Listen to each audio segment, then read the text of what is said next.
Halo semuanya, selamat datang di podcast Bahas Basa. Bareng aku Dila, bincang-bincang santai tapi tetap bermakna.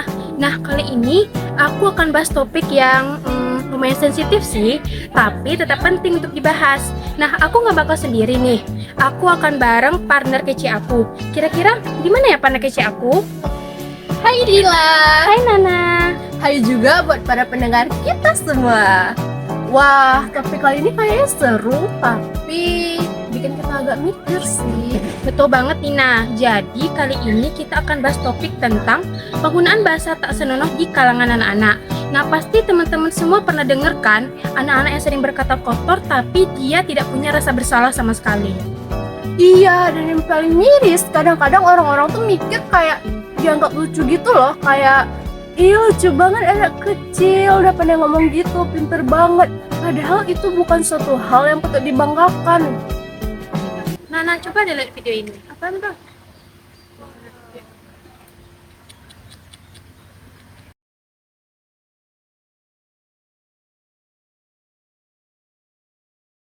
Nah, jadi kan aku udah tunjukin tuh tadi video-videonya ke kamu. Nah, video kayak itu tuh sering banget lewat di beranda media sosial aku. Mereka itu tuh kayak nyumpahin orang, marah-marahin orang, berkata-kata kasar. Intinya mereka itu kayak marah-marah gak jelas gitu. Bahkan ya, aku aja sebagai orang dewasa atau orang lain yang lebih dewasa itu harus berpikir dua kali untuk ngucapin kata-kata kayak mereka. Terus nih yang lebih miris tuh, orang-orang di sekitar mereka tuh kayak ngevideoin mereka lagi berkata kasar. Terus nanti diupload di TikTok, di Instagram, padahal kan itu tuh nanti kalau jadi viral orang-orang lain bisa mencontoh juga kan, jadinya pengaruhnya negatif. Iya, di beranda juga ada yang lewat kayak anak kecil umur 5 atau 6 tahun itu lagi marah-marah ke temannya pakai bahasa-bahasa yang kasar. Terus malah diupload ke media sosial dengan caption yang kayak, anak kecil zaman sekarang badass banget ya. Terus yang makin mirisnya lagi nih di komentarnya pada bilang, ini masih kecil, gemes banget, udah kayak orang dewasa aja, kayak what gitu kan. Iya, padahal ya nah, kebiasaan kayak gitu tuh bukan suatu kebanggaan, bukan suatu prestasi. Aku pun heran ya, kenapa mereka itu menganggap itu tuh kayak mereka, wah gue keren nih udah berkata-kata kotor. Padahal nggak sama sekali. Itu padahal yang ngaruh banget ke pola pikir anak-anak tersebut. Jadinya mereka itu kayak menormalisasikan bahwa berkata kasar tuh biasa aja gitu. Iya, bahkan bisa mengurangi rasa empati mereka. Sebab ngomong itu bukan cuma soal kata, tapi juga bagaimana cara mereka menghargai orang lain. Nah iya, dan akhirnya ya, mereka itu kan tadi udah terpengaruh tuh pola pikirnya. Nah nanti mereka akan tumbuh dong dengan diri mereka yang udah terbiasa dengan kata-kata kasar. Nah tentunya semakin mereka besar tuh mereka akan semakin sering bergaul dengan orang-orang. Nah nantinya makin banyak dong orang-orang yang akan terkena perilaku buruk mereka itu. Kalau aku lihat ya dia, penyebab terjadinya itu karena media sosial salah satunya. Sebab anak kecil zaman sekarang aja umur 6 atau 5 tahun itu udah terekspos dengan dunia sosial. Sebab mereka itu udah punya gadget sendiri loh. Aku aja pribadi punya gadget itu waktu SMP, itu kan karena COVID. Maksud aku sih, nah, kan aku tuh sering lihat juga tuh, mereka itu umur 5 sampai 6 tahun. Kan anak-anak sekarang ini tuh masih dekat sama yang namanya dunia digital kan. Nah, padahal umur mereka tuh belum mencapai untuk blogging dia pola TikTok, Instagram. Nah, tapi kayak udah bisa gitu mereka makai. Mungkin aja mereka bohong pakai umur orang tua mereka. Jadi bisa lah mereka itu kayak lihat konten-konten tak senonoh, kata-kata kasar, ataupun kayak orang marah-marah di net lah, jadinya kecontoh sama mereka kan. Karena mereka itu belum ada kemampuan untuk memilih mana yang baik, mana yang buruk yang harus mereka terapkan. Nah iya, karena udah punya akun tadi, otomatis mereka kan udah tahu nih siapa idola mereka. Nah, kadang dari idolanya ini mereka ngomong kasar, bahkan tindakannya itu tidak baik untuk dicontoh. Tapi karena mereka udah idola banget kan, pasti mereka akan meniru hal itu karena mereka akan menganggap keren karena seperti idola mereka. Jadinya itu kayak itu nggak baik sebenarnya. Iya, terus selain mereka tuh mencontoh idola mereka, peran orang tua itu juga penting, apalagi kalau di rumah kan. Nah, kadang orang tua atau mungkin saudara-saudara mereka lah yang di rumah tuh, padahal mereka tahu tuh mereka tetap ngasih gadget ke si anak tersebut, padahal umurnya belum cukup. Nah, mereka biarinlah anak itu menonton apa kayak mereka nggak peduli. Padahal seharusnya kan mereka awasin ya. Padahal itu nantinya kalau si anak itu sering berkata-kata kasar, akan yang malu nanti mereka sendiri kan. Iya betul banget, faktor lingkungan keluarga itu juga sangat berpengaruh sih. Nah, betul banget. Nah, misalkan nih kayak peran guru dan murid nih. Kan guru itu tugasnya itu di sekolah itu untuk itu ya, menasihati si murid agar dia itu tidak berkata-kata kasar. Contohnya seperti video yang aku kasih ke kamu tadi.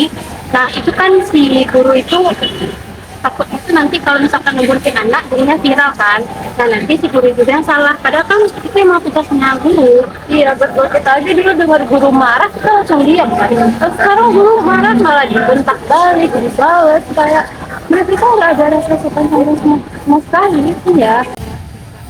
Nah, jadi ini kalau kita pikir-pikir ya, berkata kasar untuk anak kecil itu kan ada dampak negatifnya. Misalkan kayak kurangnya rasa hormat. Nah, contohnya nih kayak di sekolah, mereka itu akan kurang rasa hormat kepada guru. Nah, mereka menganggap guru itu cuma orang biasa yang datang ngasih materi terus pulang gitu aja. Nah, padahal kan, guru itu merupakan orang tua kita di sekolah yang nantinya bakal ngurus kita sampai tamat. Betul banget ya. Kalau guru aja udah mereka lawan, bagaimana karakter mereka itu akan terbentuk. Mereka tuh akan berpikir kayak aku adalah orang yang pemberani, aku bisa ngelawan siapa saja asal aku berani. Karena keberanian tanpa etika itu sama aja ketidaktahuan tanpa batas.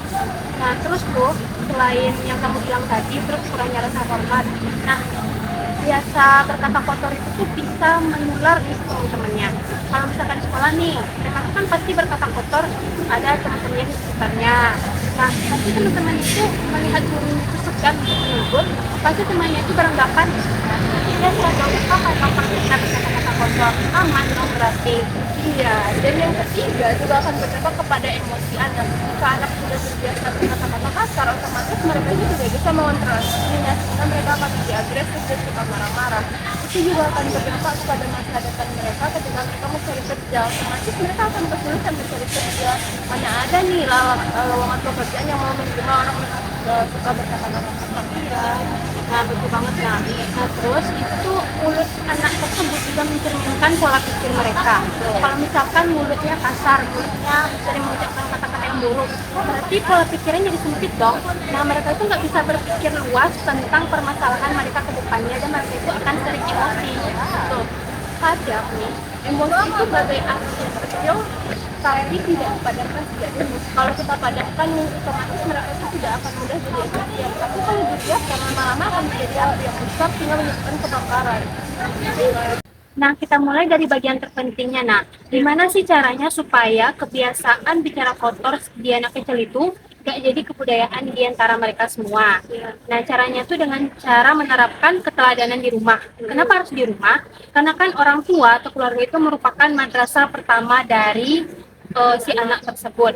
Tentunya kalau si orang tua itu sopan santun, anaknya juga akan ikut sopan santun dong. Ya, kadang kita juga lupa nih. Kita pikir anak-anak itu belajar dari nasihat. Padahal anak-anak itu kan belajar dari kebiasaan yang mereka lihat setiap hari.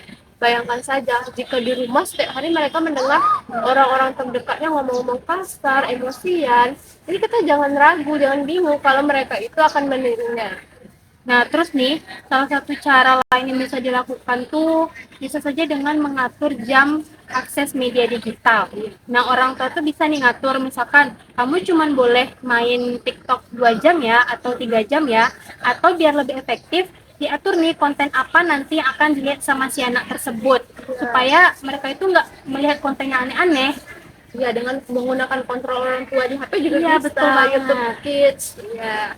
Dan kalau kita lihat dari sisi sekolah nih, kita harapkan sekolah itu membuat program-program yang bisa membangun karakter anak dalam berbicara, seperti program pembentukan karakter, cara berkomunikasi, beretika, dengan sopan santun dan menggunakan media sosial yang benar. Nah, selain itu nih, kan si anak tersebut tuh nggak bisa nih dibawa dengan cara yang keras.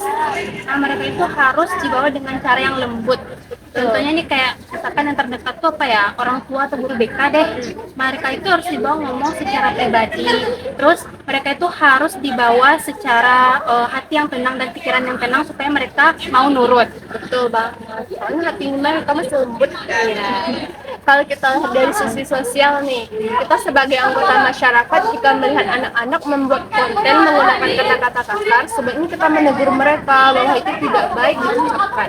Tapi kalau kita melihatnya itu melalui FYP kita, sebaiknya kita berkomentar agar menasihati anak itu untuk tidak mengulangi hal tersebut. Jangan malah kita berkomentar lucu, sebab sama kalau kita berkomentar lucu sama aja kita ngasih validasi kan. Dengan kita ngasih validasi, otomatis mereka akan terus dan menerus membuat konten yang sama, karena mereka berpikir orang suka nih sama konten yang kayak gini, jadi FYP, jadi aku akan terus berbicara seperti ini dan membuat konten seperti ini.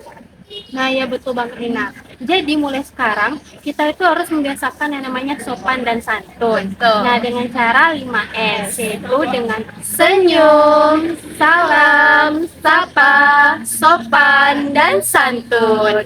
Nah, supaya yang hadir atau viral di media sosial itu tuh anak-anak yang kehidupannya itu penuh dengan sopan dan santun kepada orang lain, terutama kepada orang yang lebih tua, bukannya anak-anak yang toksik ataupun berkata kasar. Betul banget, Bil.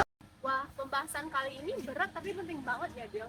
Dari tadi aku tuh mikir kayak ternyata faktornya itu sangat dalam, bukan disebabkan oleh anaknya itu sendiri, tapi juga karena faktor lingkungan dan kebiasaan yang mereka lihat setiap hari. Nah, selain itu Nina, kita itu jangan sampai ya yang namanya menormalisasi penggunaan bahasa kasar. Karena yang perlu kita ingat ya, anak-anak itu tentunya menilai apa yang kita tunjukkan, bukan apa yang kita perintahkan. Betul banget, Gil. Jadi, yuk mulai biasakan berbicara sopan, santun, lembut, dan menghargai orang lain. Sebab dimulai dari kita akan terbentuk generasi yang baik berikutnya. Nah, selanjutnya itu kan ini juga bisa menjadi pengingat nih bagi semua penonton yang menonton video kami, terutama bagi orang tua, bagi guru, ataupun anak-anak tersebut. Betul banget, terima kasih buat teman-teman yang udah nonton dari awal sampai akhir. Nah, itu aja nih episode dari podcast Bahas Basah bareng aku Dila dan aku Nana. Semoga video yang kami sampaikan bisa bermanfaat. Kalau kalian kepo atau ingin tahu apa sih podcast-podcast selanjutnya yang seru, jangan lupa sharing dan follow akun kami. Iya, sampai jumpa di episode selanjutnya. Jangan lupa jaga ucapan, sebab omongan itu merupakan cerminan hati dan karakter kita. Sampai jumpa semuanya.